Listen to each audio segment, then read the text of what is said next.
So let's start with the second keynote speaker. It's Pedro Rubio. Pedro Rubio is Managing Director of the Safilo Group, Spain, Portugal, and Greece cluster. Safilo Group is a worldwide leader in luxury eyewear and global second largest sunglasses and vista frame designer, manufacturer, and seller company with offices and 7 factories spread in 5 continents. It works for many brands such as Dior, Jimmy Choo, Fendi, Givenchy, Elisab, Moschino, Marc Jacobs, Hugo Boss, Tommy Hilfiger, Havaianas, among others. Its own core brands are Carrera, Polaroid, Safilo, Oxido, and Smith. And he's also president of AEO, Spanish Eyewear Association, since January 2019, and is also associate professor at the University Comillas ICADE in Madrid. So I would like to thank Pedro Rubio for being here. I hope that we are going to enjoy this talk, and we are going to learn about luxury eyewear brands. So Pedro, thank you. Thank you so much for the opportunity to come here and share my experience on what is my life journey across making premium brands have a really premium price protecting versus the private label. My entire career is come from fast-moving consumer goods. I spent more than 15 years already working for several multinational companies in several categories. And always we face the same issue, how we are protecting our premium price versus private labels. So yeah, fighting with a lot of tools, a lot of weapons, I mean, all the sophistication that you have on fast-moving consumer goods. But then I discovered fashion. And in fashion, you're learning a lot of things, because finally, I mean, the dynamics are so different, but also we can also copy and replicate some of the examples that we're going to be learning here.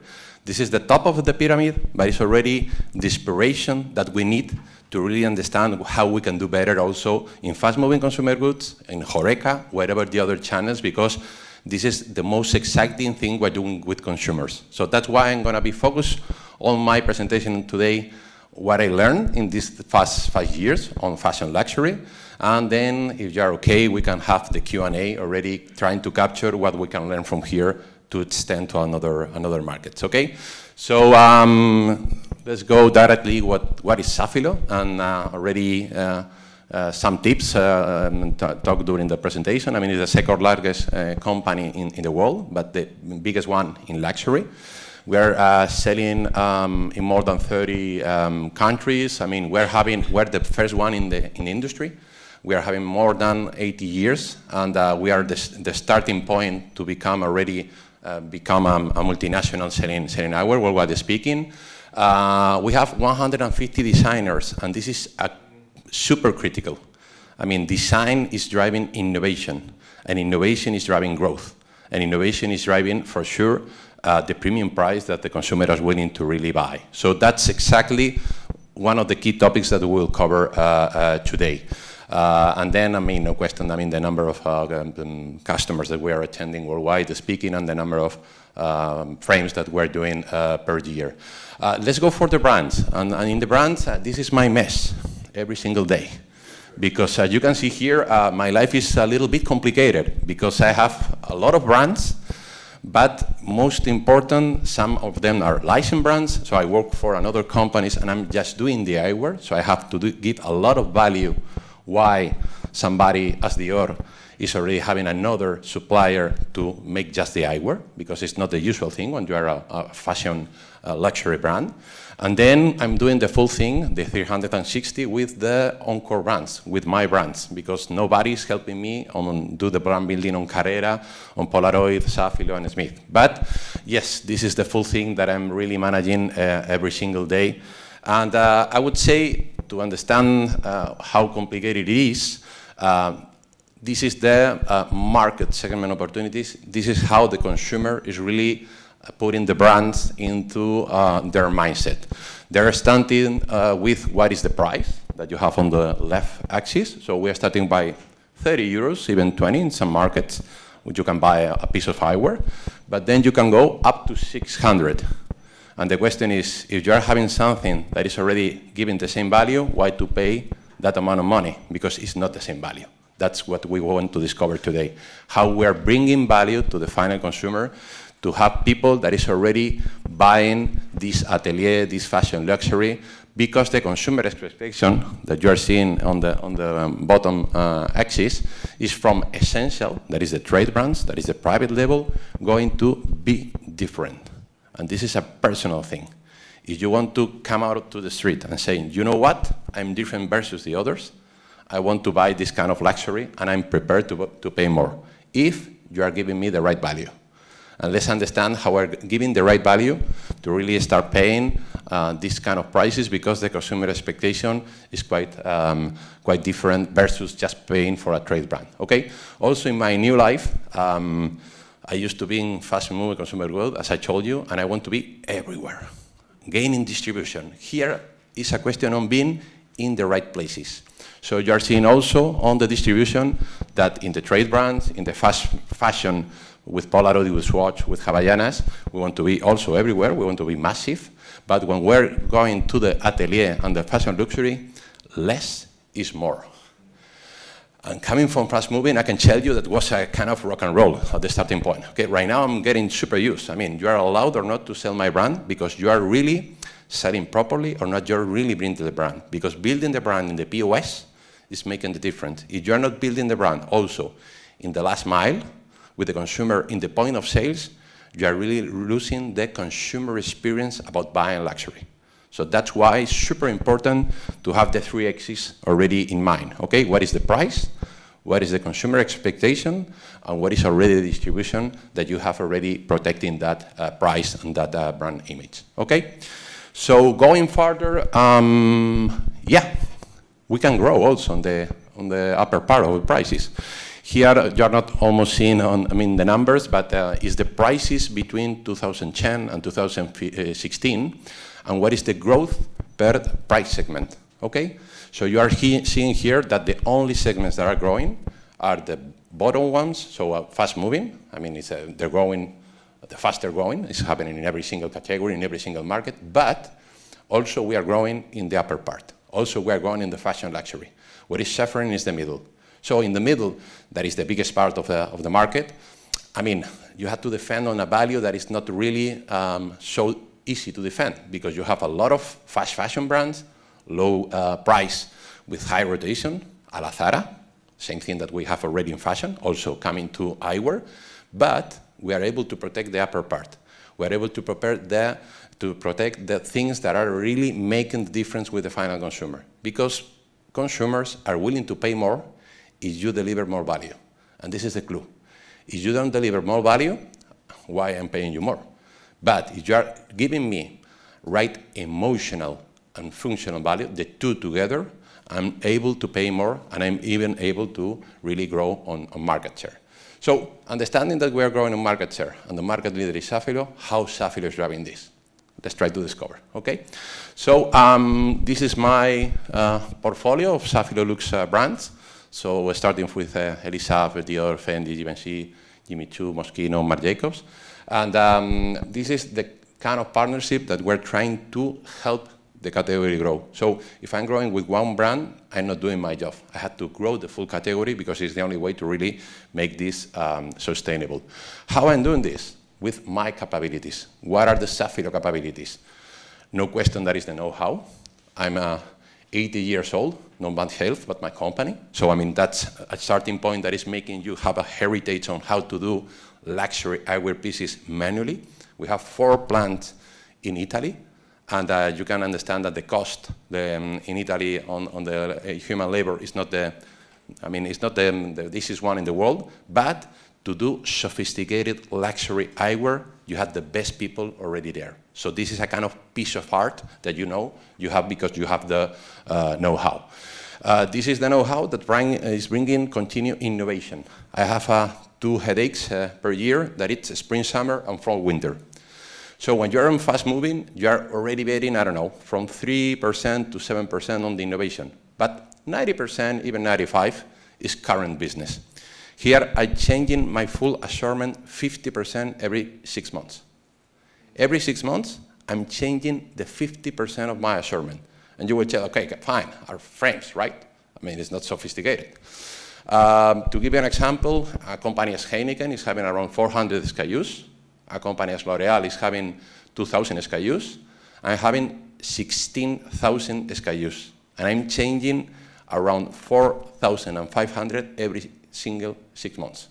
So that's my complicated thing that also is bringing innovation, differentiation, and also some experience on the purchase to the final consumer. So if you want to drive business, if you want to generate growth, disruptive innovation, innovation that generates value to the final consumer is making the difference.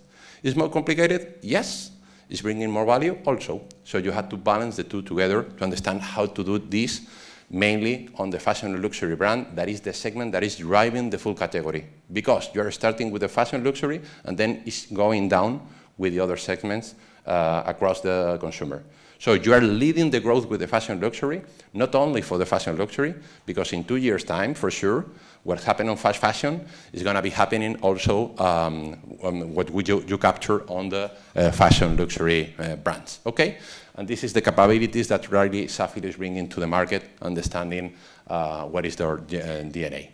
So let's go for the consumer journey. How we're making this possible, how is already the consumer understanding that they had to pay more for a fashion luxury brand. So, I mean, the consumer journey, it's quite simple, and it's having 6 steps, okay? First one is the fashion house collection creative direction. So, if Dior is willing to go on that one direction, the eyewear has to go on that direction also. We are really understanding that the creative director of every single fashion house is having an idea, and we had to understand how to do a piece of eyewear, a collection, that is already coming with this idea. So we are going together with the same direction, trying to give added value on the things that the creative director of the fashion house is having. So all is starting with something that it's already magic, because I mean, every time you're having a fashion show, you are not just playing your clothes or your eyewear. You are selling something that is even above. I mean, it's something that is even having a kind of magic touch that finally it's already coming into something that is generating this innovation that is super needed, okay? So it's starting with an alignment between the fashion house and what is already the thing needed on the fashion luxury eyewear. Second thing, the product has to be unique. I have to really understand that my understanding on the collection has to bring innovative solution for the final consumer, also matching the fashion house. Third thing, PR and communication. If you have a super good innovation, but you don't communicate to the final consumer, I mean, you're lost. So I had to do a lot of work to really extend this innovation and to really be super present with the final consumer. So here, public relationship and communication is fundamental, because I have only 6 months. Remember, I'm changing 4,500 the SKUs every single 6 months. So I have to be super fast and super ready to really kick the consumer and generate this desire, okay? This desire that is already coming into sales, because if not, I'm losing really the collection opportunity. Then going on luxury, here is qualitative distribution. Here is a question on selected distribution contract. It's also one of my new life journeys in this industry. You have to sign an agreement with me, and you are allowed to sell this brand, or you are not allowed because you don't have the ranking. In my past fast-moving consumer good life, wasn't out of the box. Right now, it's super critical. I mean, I have a really questionnaire that it's quite simple. You are in a good street with a good visibility. You have this brand and the others. You are allowed to sell this brand.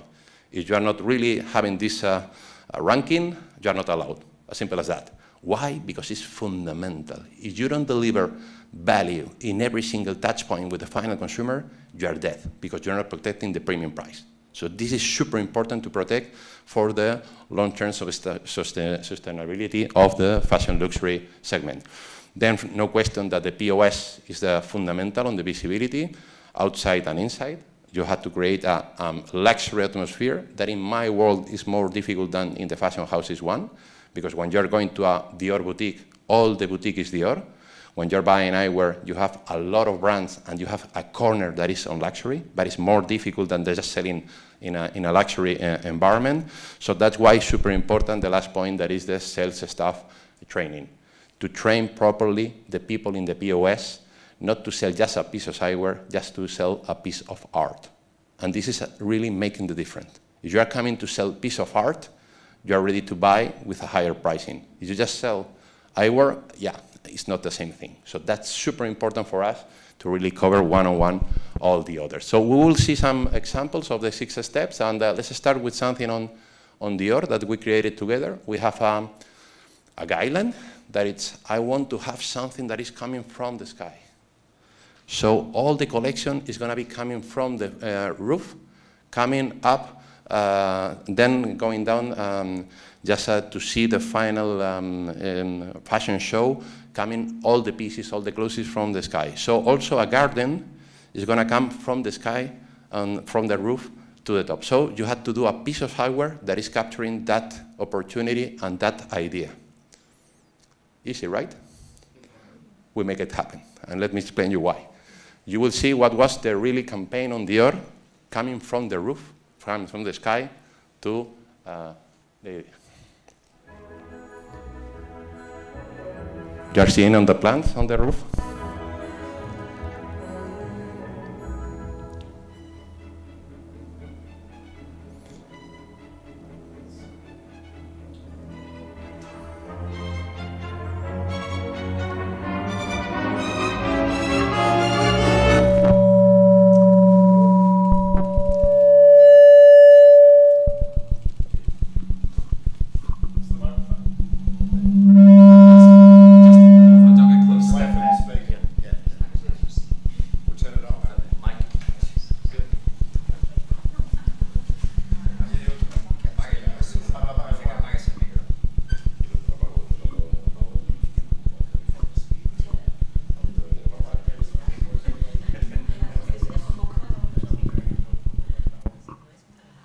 Okay, we do it again. I mean, because we have already the opportunity. I mean, because it's going to be a super video. So, no, I mean, you will see how the piece of eyewear is having a bridge, but nothing in the nose. It's coming from the bridge and just getting fun. As it was the same story. So, I will put the mic here, and we will start it again. Okay, just 1 minute video. Okay, so it's not funny. That was the bridge and then the lenses. Nothing in the middle. That was coming from the sky.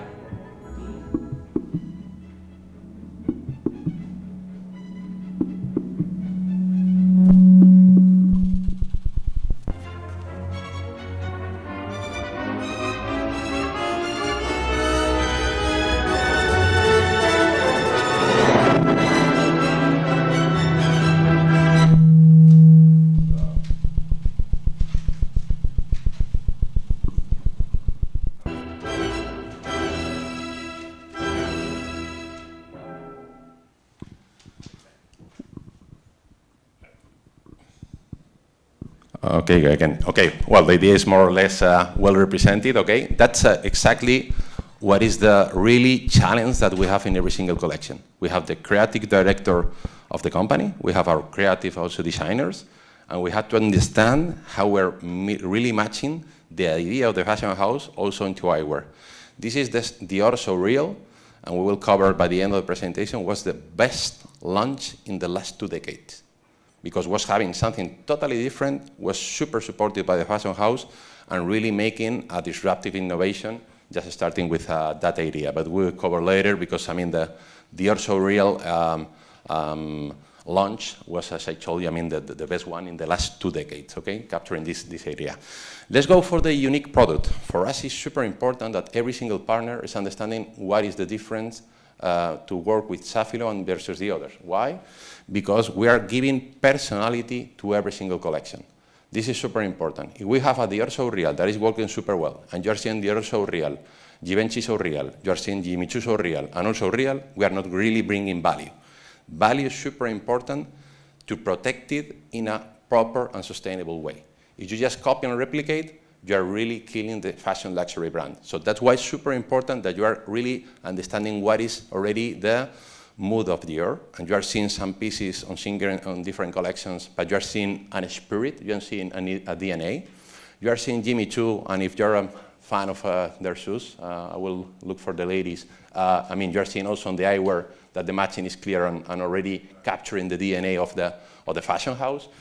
When you're going to even see that it's more urban, I mean, you're seeing more strong personality, something that is already capturing the DNA also of the fashion house, also with the same thing on Marc Jacobs and the crazy thing on Moschino.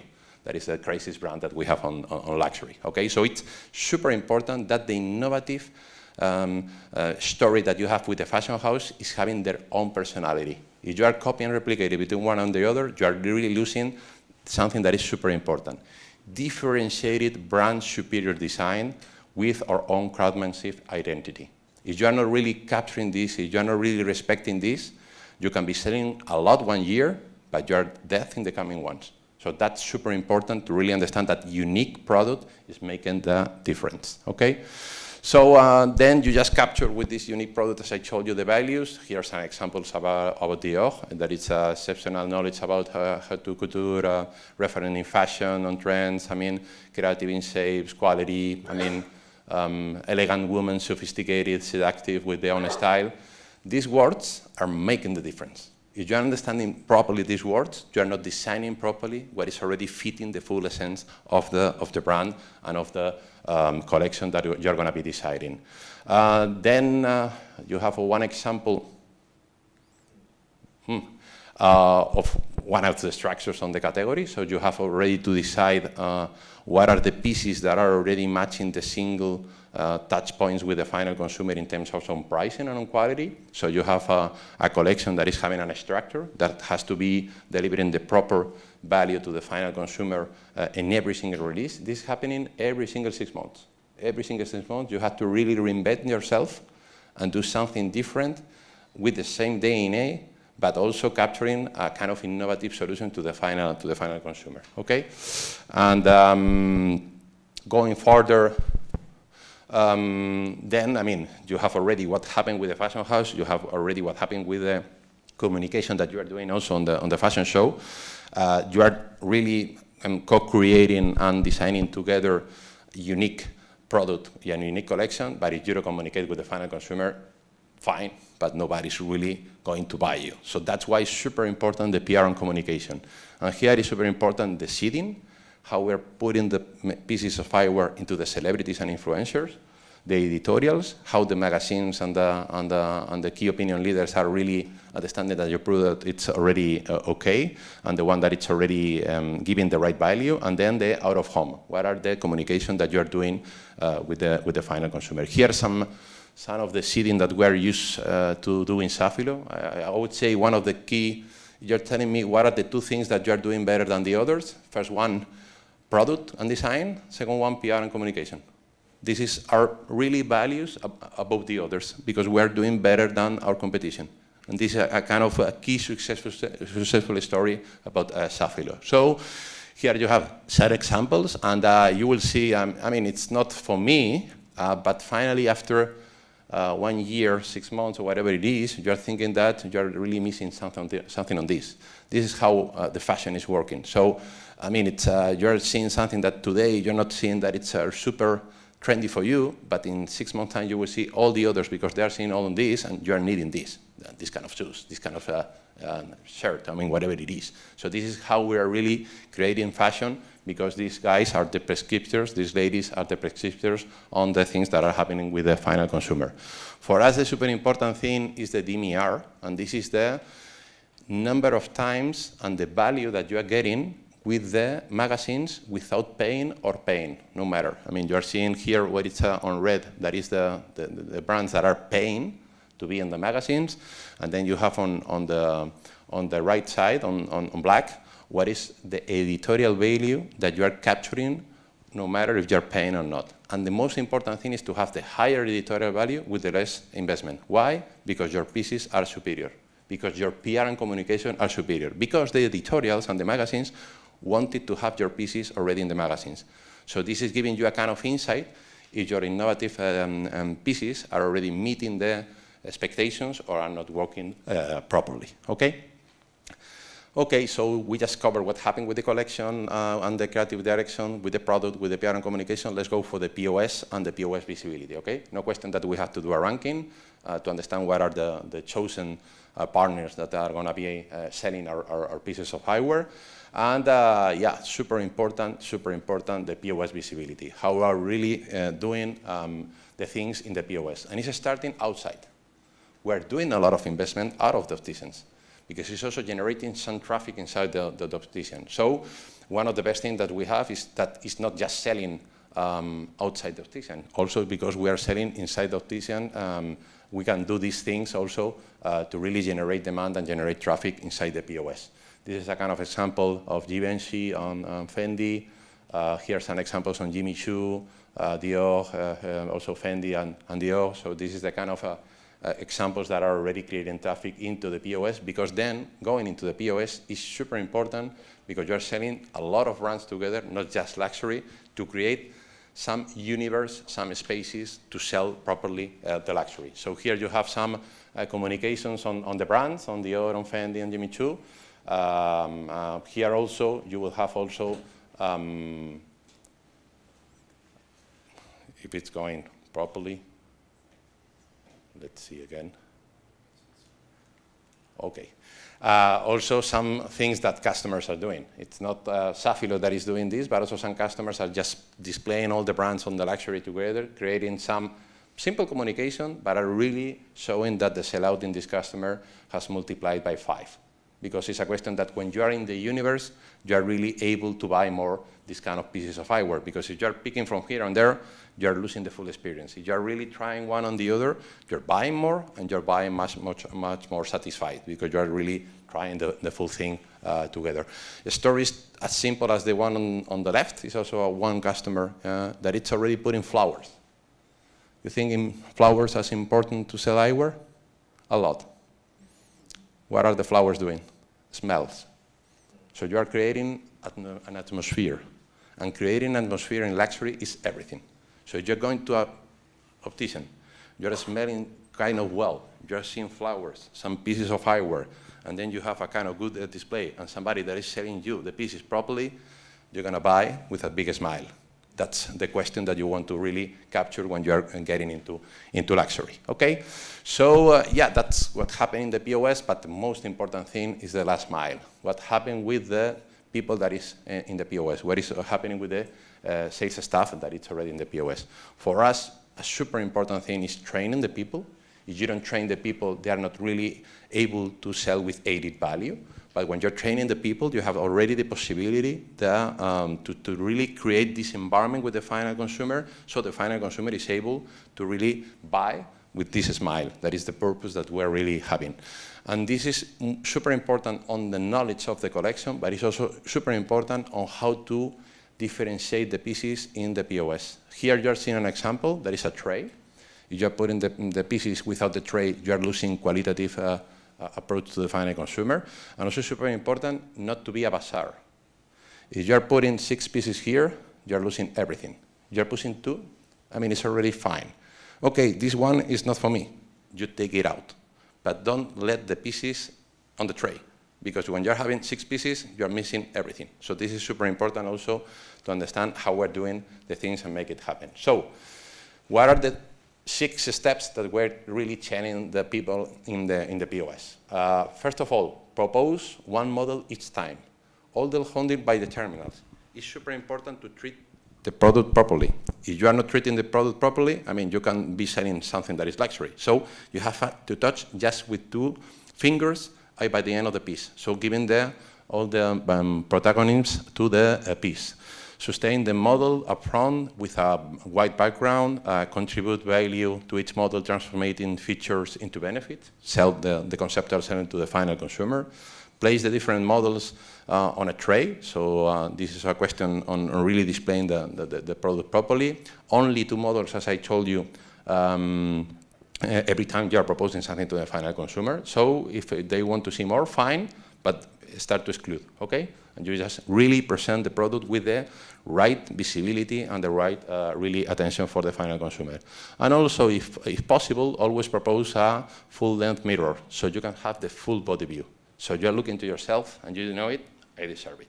You know what? It's a stupid thing, but it's not stupid. You're selling emotional things. So you're not getting emotional, you're getting rational. And if you're getting rational, buy private label. It's a piece of eyewear, right?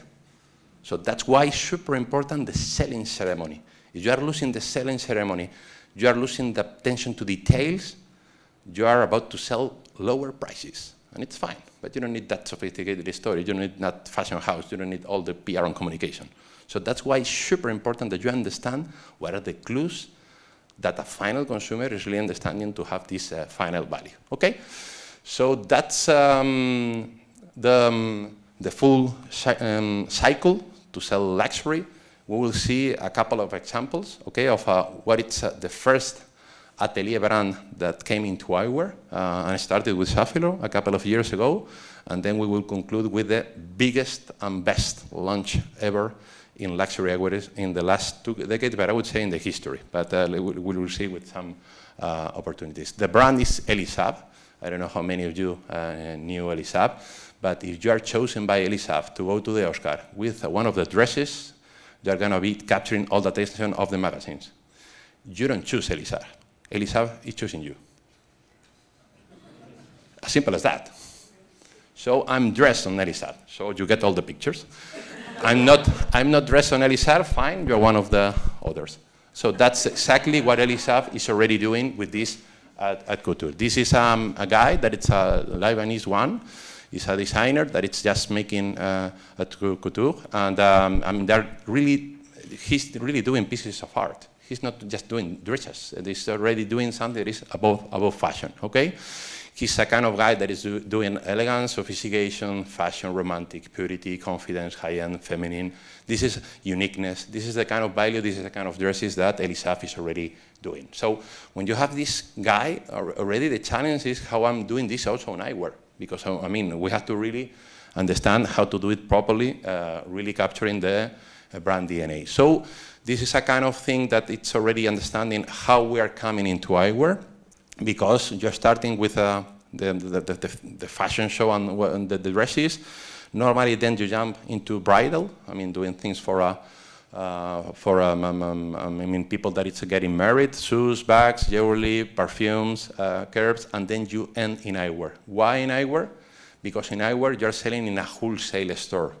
So if you're not prepared to protect your brand equity, you can be suffering. But is the starting point to enter into the fashion house. For the fashion houses, it's super important to be super disruptive in innovation in eyewear. Why? Because it's the first product that you buy from a fashion house that you wear. First one is a perfume, but you don't wear. I mean, whatever, Fendi, but yeah, but I'm not nobody seeing my Fendi.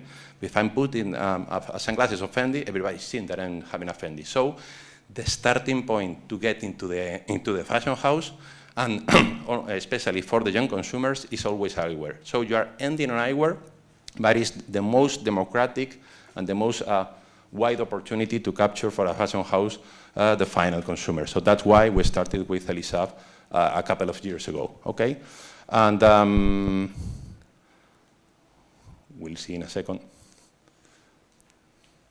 That for us, I mean, highest quality materials, no question. All made in Italy. We wanted to have the best people doing this piece of art piece by piece. Gold, plated finish, Swarovski crystals, size, lenses, anti-reflective gold, external treatment. I mean, you're seeing here is like selling a jewel, almost the same. I mean, the only question is that you're doing this jewel on a piece of eyewear. So you will see also in a video how we are capturing this and how is already the process to make it happen and the craftsmanship.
If you're seeing a video how to make jewelry, it's already the same.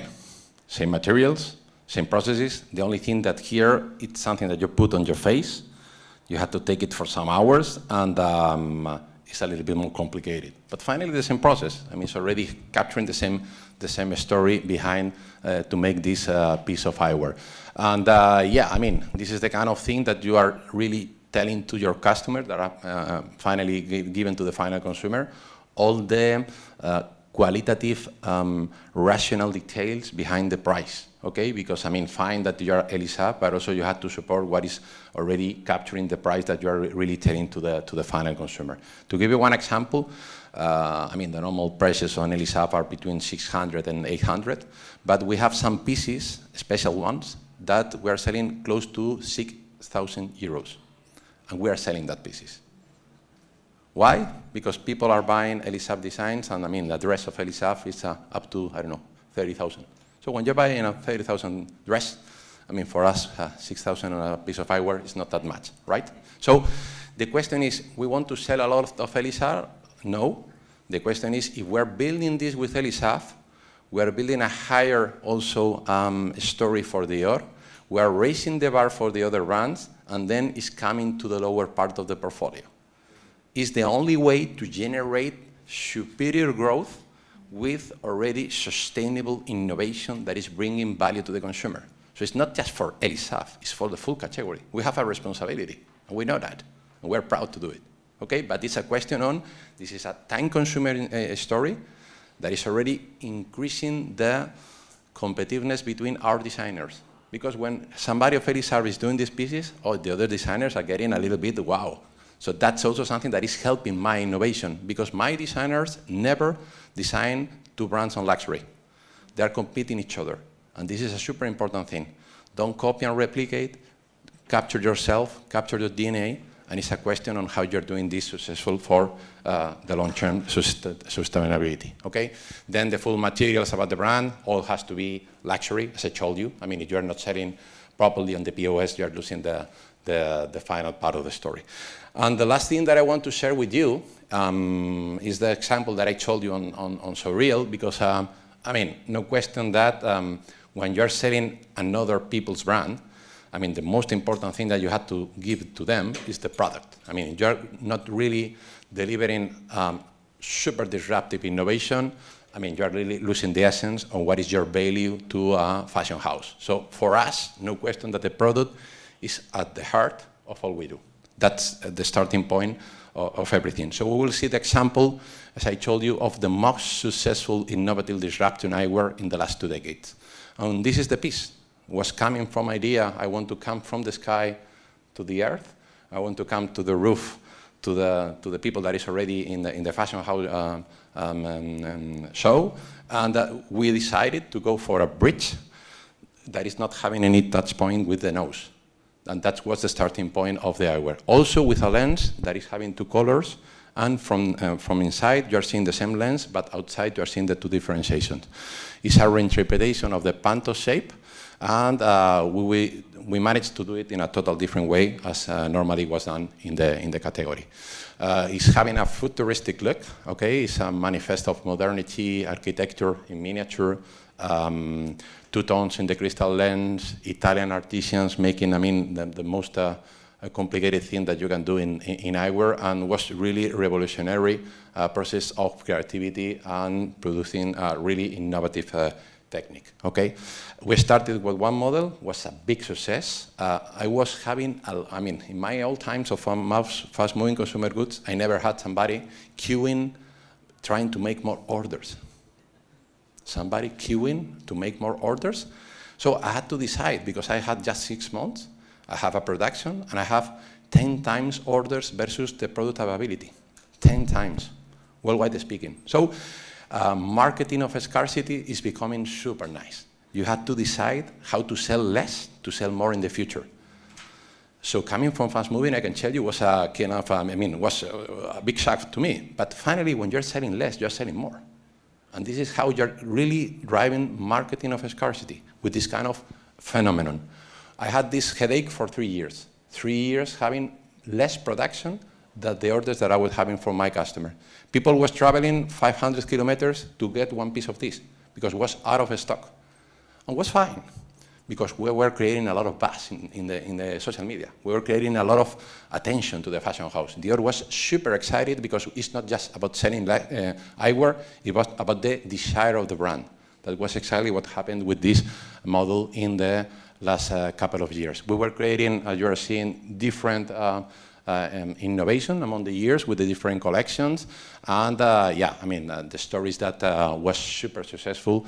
And also right now we have also a Vista, some frames that are also having this kind of model, okay? Here you will have also what is behind that is already making us understand how creative is this and how is important the craftsmanship and innovation when you're making this.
So, to conclude, how luxury eyewear brands are engaging consumers and are protecting the primary price versus private labels, but no matter giving value to the full category. As simple as that, as we covered during today's presentation. You have to understand that it's a 360 process. It's started with the innovation that is coming from the creative idea. And what is creative has to be disruptive innovation. You have to reinvent yourself every single 6 months. You have to deliver a unique product. You have to communicate properly to generate desire to the final consumer. You have to attend something super important, the quality of the POS. If the POS is cheap, you can sell expensive products. So how you are really communicating the POS is making the difference, and how already the people in the staff, in the sales staff, is already communicating this with the final consumer. So I hope that you enjoyed today's talk and you get some inspiration. That for me, coming from fast moving, I can tell you that it's already changing my mind how I've seen things already in another markets. So thank you, and questions more than welcome.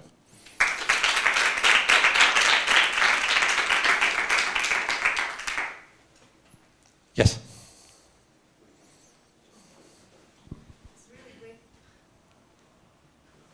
Really great presentations, thank you. I just wonder whether when you design your luxury eyewear, you consider Asian market, because China is very big in luxury brands. And when I look at the Dior So Real, I'm not sure like whether the design can fit with like Asian facial, you know, like whether it will be comfortable to be worn by Asian women. Yeah. We have something that is Asian fit. That is a second part of the collection. Okay, so it's the normal stories that we are having people from Norway that is having a different face, totally the Spanish one. So, when you're not doing just jewelry, when you're doing something that is fitting your face, I mean, how it's fitting your face is super important. So we're having something that is Asian fit, that is an adaptation to the faces that we have already on people in Asia. But I mean, also in Asia, we have a lot of difference, because you're seeing people from Japan and people from Malaysia, and also, I mean, the noses, and I mean, because here the more important thing is the noses and the ears. If you have nose and ears, fine. If we don't have that story, I mean, it's already something that you have to, but no, you're laughing, but I mean, sometimes the noses and the ears are quite different between the different nationalities. So that's why having this Asian fit is super important. And we have this in not all the collections, but in certain Asian brands, because we're not selling all the brands super big in Asia. And luxury brands are always wanted to be in Asia. I mean, because for them it's the future growth. So that's why we're really adapting also to the Asian markets with the fashion houses.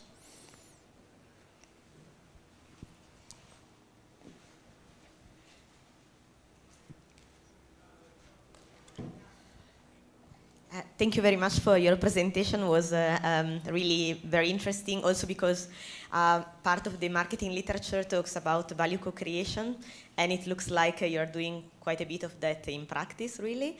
But my question was about the fact that you are a managing director for several different countries, and although in principle they are quite similar, I guess there are quite a lot of cultural differences in terms of how luxury is interpreted, right? So my question was really about how do you ensure that these 360-degree customer experience and journey is consistent, but at the same time adapted to the cultural differences? Really, thank you for your question, because this is also something that I learned. The more countries that I visit and the more countries that I'm responsible, I'm seeing that we have a lot of responsibility. You have a lot of responsibility. Why? Because nothing is a fact. We are able to change things. And just seeing that the private label is growing and we are not really able to give more value to the consumer is a wrong and a mistake assumption. Why? We are selling more luxury on Greece and on Portugal than on Spain. Come on. But Portugal is already intervened by the European Union, right? And Greece is already coming into a poor country. You know what is the difference? The POS and the retailers. You're going to Greece and you're going to Portugal and you're seeing boutiques approach. You're seeing that the opticians are really delivering value to the full store and to the final consumer. In Spain, we're in the country of the prices. So instead of focusing on giving real value to the final consumer in the POS, we are offering promotions, promotions, promotions, pricing, pricing, and pricing. If you get this for free, I will give you 3 more for free. Fine, but free for free for free, it's not, I mean, I'm not able to give any value. So the starting point, and it's stupid, but it's not that stupid, is how we can intervene, how we can be really impacting and really changing the way we're doing things. Because all is starting, if we are really thinking that we can give value to the final consumer, I mean, the consumer is lazy, and it has to be lazy, because they don't care. I mean, you know what? It's your duty. It's not my duty, it's your duty. So we, as academics, as practitioners, as people of the industry, we need to deliver higher value. And if we really deliver higher value, we're able to capture the consumer attention. But it's not the consumer's fault, it's our fault. So, I mean, directly to your question, every time I had to explain my CEO that I'm selling more luxury on Greece and on Portugal, I mean, he gets mad. I mean, I really understand that. I really understand that.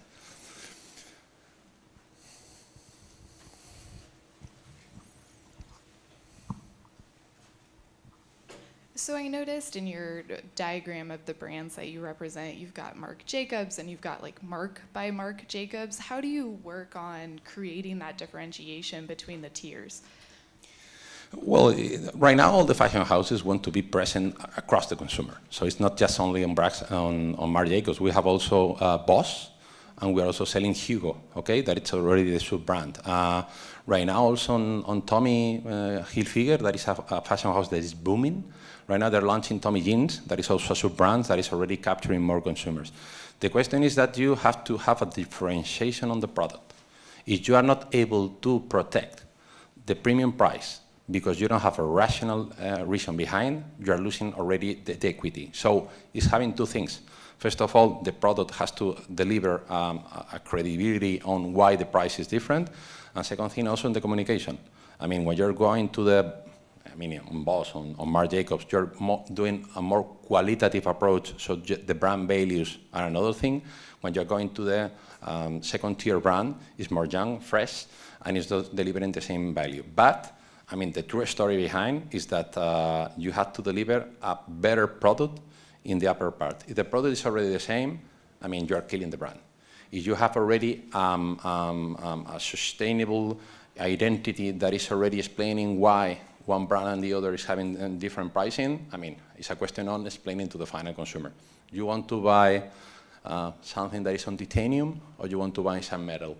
It's fine. The two things are frames. But one is even lighter than air, and the other thing is something that is creating some tension in your nose, and for sure some more headaches in the future when you're wearing the sunglasses. And it's up to you. You can pay more or less, but you have to explain.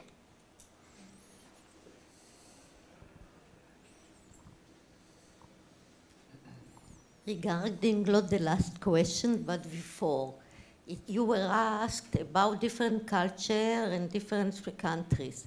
And I think that nowadays, with globalization, there is a globalization also at the elite. So people in China or in things will like to have the same elite, exclusive eyewear like in United States and France. What is your view about globalization, apart from functional, narrow face or whatever? I think today consumer like. Totally right, and this is why, I mean, on my side, from a marketing standpoint, I'm not really interfering anything on the fashion house. I mean, the fashion house is doing a great job. I mean, that's the duty on really building the brand across the world, because finally it's a global brand. That's for sure. My duty is how I make this happen on the POS with the customers locally. Because also something that I didn't mention is that here we don't have a lot of key accounts. We still have a lot of little opticians that are selling in their little shops. So to reach this qualitative distribution, to be present in all the shops is what is making the difference. But on the globalization, totally true, that the fashion houses has to understand that whenever they're communicating to the final consumer, they're communicating globally. So the value has to be globally. And when you're seeing a brand already represented in, I don't know, Shanghai, has to be already equal what we are seeing in Lisbon. So I mean, on the airports, on the POS, has to already, I mean, the thing has to really have the same approach to the consumer. So that's totally, I mean, I would say it's even farther on fashion. Because on fashion, I mean, when you're having the fashion show, it's a global launch. I mean, when you're having fast-moving consumer brands, you're having more local adaptation. Here, it's totally global. Tommy Hilfiger is totally global. Dior is totally global. Hugo Boss is totally global. So, I mean, how you're approaching the global consumer, it's coming from the fashion house, and we had to really adapt to this also and help and enable this also in the eyewear category.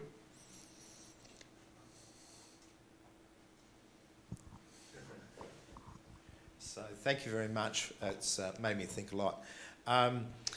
One thing I noticed with your outstore presentation, to try and bring the people in, you had different segments that you were appealing to with the brands. And I'm trying to work out how that works, because in a store, you're not quite sure, are you, what your brand is? Or do the stores themselves now say, I'm going to be a more traditional, glamorous, or I'm going to be a disruptive store? Do you work with that as well? How does that work? Yeah, I mean, because they're all competing with different markets. Yeah. Yeah, I would say, I mean, depending on the market, I mean, in the case in the US, we're selling more luxury in department stores, because department stores are big and they're selling more sunglasses. Then you go on the ophthalmic market and are more doctors in the US. In the case of Europe, they're mixed, because you have the doctor and the sunglasses in the same shop. So it's a local adaptation that you need to understand, because it's a medical product. That is the second thing that we didn't cover here. I'm talking to somebody that it's close to a pharmacy, but also at the same time it's a fashion store. Yeah. So yeah, my life, it's I'm saying the two things together, and but you have to adapt on every single market. And in the case of luxury, it's quite simple. I mean, you have already something that it's already a standard that somebody has to really fulfill to be allowed to be selling luxury products. So it's a question on you are really touching this questionnaire properly to get the right score, you are in. If you're not covering properly the score of the questionnaire, you can't be selling luxury. And it's not because I don't want you to sell, it's because you are not really able to sell. I mean, you're going to be having a problem in stock, because finally to sell luxury, you have to understand that it's in a place that a consumer is willing to buy there. So it's building the two things together. I'm really doing a sustainable choice for the future, but also in the midterm, you're going to be happy because for sure you're going to be having a stock that is going to be quite complicated for you to sell. But yeah, depending on the country, you are having different approaches because also you have also the medical thing that is changing how you're selling sunglasses, also with the optical frames. Okay. One more question. So yeah. Is there cross-selling between the optical frame and the fashion sunglass frame?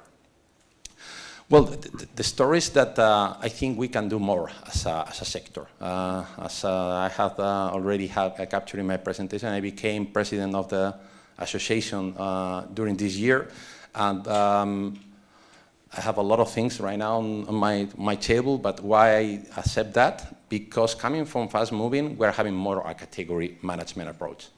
In the industry on fashion, we're looking at brands, we're looking really on segments, but we're not looking normally that much on the category vision approach. I have that in my past experience, so I'm really thinking that generating more traffic to the opticians, having more fast fashion is good if you are able to protect the upper part. The two things together are super healthy for a category. The two things together are amazing. Why? Because you're bringing young consumers to the shops. You are able to change every single year because you're buying a Polaroid for 50 euros, that it's fine. You don't care if you lost on the beach on one day because you're changing from time to time, but you're getting used to something that is changing on your mind. So when you have your first salary, it's likely to happen that you buy a piece of Dior because finally you're seeing something that it's already. And when you're having this, no question that your frames on optical is not looking something medical. You're also seeing your face and you know what? The thing that you touch more every single day is not your iPhone, it's not your mobile, it's your eyewear. Before getting your iPhone, what are you getting? Your glasses, right? And when you're dropping that on the bed, what is the last thing you touch? So you have something that you have every single day in your face that is communicating your personality. It's fine that you have a trouser, it's fine. But you have in your face something that is already changing the way you are communicating to your community, to your entire people. And we are not paying the right attention. Why? Because we, as a sector, didn't give the right attention to the fashion part of the medical part. So I think it's starting with fashion on sunglasses. I think it's going properly if we're capturing more consumer on fast fashion on the high end. If we just capture fast fashion, we're dead. But if we're doing the two things together, it's already okay. And when you're going more to a shop that is more a qualitative approach instead of a medical approach, finally you're going to be buying yourself. Tomorrow are red ones instead of black and Havana, because you're going to see yourself. Today, I'm going to be telling I'm powerful to the community. So that's something that it's already coming into something. I'm seeing somebody powerful with the red ones. No, but it's a question that, I mean, the more you get into a shop, the more you get into a category, the more you get more knowledge. But it's happening with wine. The more you know about wine, you're buying more expensive ones, right? Because you understand the quality. Okay? The more you understand about olive oil, the more you really understand what it's already. Here is already the same. If you just go to the optician because you need a medical product, we're losing a lot of excitement. We're losing the emotional part. So that's something that we need to do as an industry, and as a president of the Spanish Association, is going to be my main purpose. We're going to be doing the first forum ever for training the opticians in February 2020. How to sell fashion brands. Why? Because they're becoming from medical university education into a shop. But they're medical.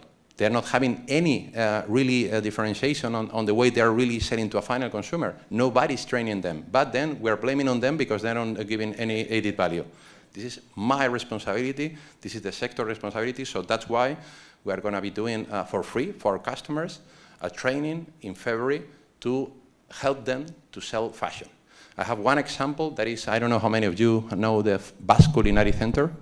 Basque Culinary Center is the university that Ferran Adrià and Arzac has done in the Basque Country to become a professional in a restaurant. And when I say a professional in a restaurant, it's not just how to cook. How to cook is a given. I mean, it's fine. It's how to manage a restaurant. How to manage the full P&L, how to manage the plates, how to manage the presentation, has to manage the people, has to understand what is the gross profit in every single dish. So it's not to run just a plate, it's to run a business. And this is what is making the difference between people that is just making something on the kitchen and people that is becoming really something that is disrupting the really story on. I mean, you see what happened in the last 10 years in Spain with our really very good, well-known Michelin star people. I mean, it's already the same example. If you are not delivering higher value, people is going to pay for a plate. If you are creating an experience, you don't know what you are eating, but it's already, I mean, it's something above the plate, you are able to make a queue to go to other restaurants. And it's in our hand.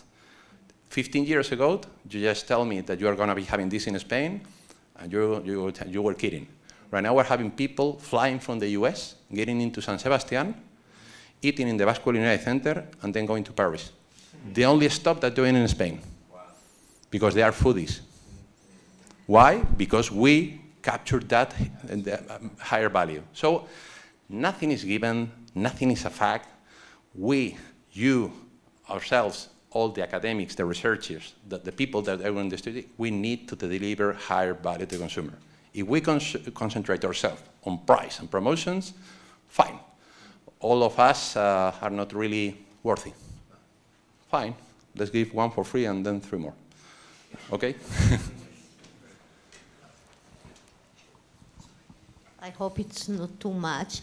I want to ask you about the... I'm super happy, huh? I mean, I can tell you that, I mean, for me it was a personal experience to capture this after my old times of moving, but I'm really excited about sharing this with you. I want to ask you about the display. Do you display the eyeglass in the, for example, in the Dior store together with the fashion, with the head, or you just display them in optical stores? No, everybody's trying to use the technology to have an eye frame that is also coming into putting the faces on the frames. The story that it's already fine, and I'm fine with that in the category, is that it's not that easy. Because finally, I mean, fitting somebody in your face is something that you have to try on physically.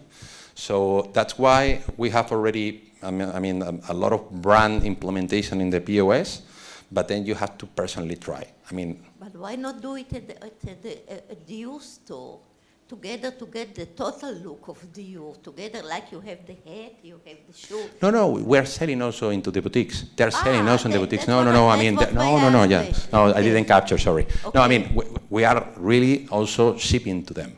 The question is, in the boutiques, they are selling by themselves, and they're selling super fine.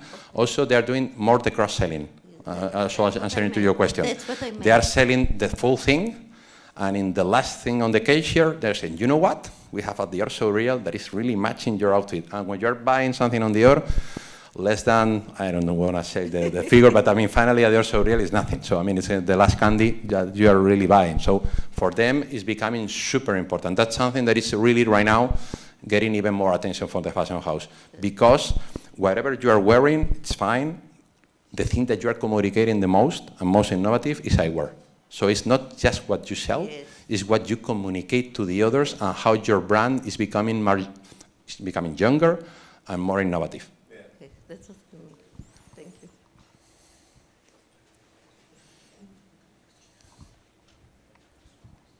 So as you said, each brand has its own DNA, right? And then you are expressing that DNA, but the way you express it changes over time, and that's why you are introducing thousands of new SKUs, right? SKUs. So, the designers, where do they catch? Do they catch signals from the marketplace to see what would be the new expression of this DNA, or is it all just coming from their creative brains and then just present it and let the market decide whether this that's what they like or not? Well, we have two things here. First of all, a fashion house is having an evolution along the years. So, I mean, you're having your DNA, but also the DNA is changing on a 10 years time, because also it's adapting to, I mean, the trends and the things. You never lose your DNA, but also you also become more, I don't know, colorful, or sometimes even more secure, also depending on the creative director of the fashion house, because the fashion house, when they're changing the creative director, they're also changing the creative style. So that's something that you have to really accomplish and already understand with the fashion house. But our purpose is to try to capture this, the sooner the better, but also at the same time to deliver what is happening on eyewear. So it's already the two things together. What is the brand evolution, the fashion house evolution, and what is the evolution that is happening on eyewear? So mixing the both together, you really become into something that is capturing the two things. The essence of the brands on the collection on that year, and also what is already the trend on eyewear. To give you an example, cat eye. Cat eye is on fashion, so we need a lot of cat eye right now, and everybody's willing to wear a cat eye. You were telling me 2 years ago, and nobody was willing to wear a cat eye. So that's something, I don't know, bigger lenses, mirror lenses. I mean, you have to understand what is happening on the eyewear industry and trying to adapt also to what's happening with the fashion house story. So mixing the both together, you're making the magic. And this is a coordination between the creative director of the fashion house and my designers. They're working together. We're having a brainstorming session, and then we got into an agreement what is already the launch on the eyewear that is already coming with the collection on the fashion house with the other stuff.